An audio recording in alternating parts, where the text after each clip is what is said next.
I am the Tofu Golem. Please enjoy the video. You start right away by gathering a compressed air can, a cotton swab with isopropyl, and a small flashlight.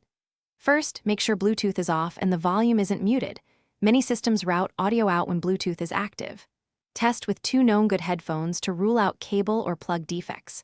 Once done, power cycle the device and remove any case or screen protector that might obstruct access.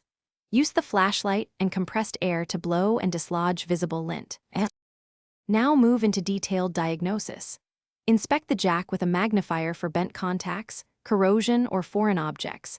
Those tiny metal tabs must make contact. On computers, update audio drivers and check the OS sound input/output settings so the jack is recognized. On phones, check accessory detection.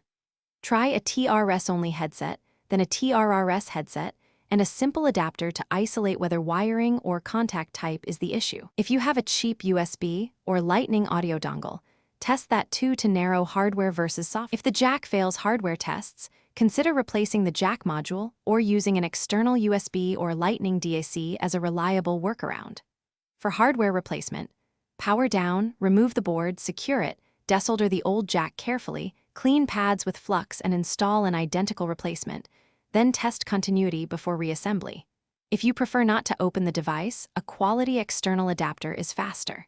If things still go wrong, boot into safe mode or perform a backup in factory, reset to rule out persistent software conflicts. Thanks for watching. Consider subscribing if we helped you today.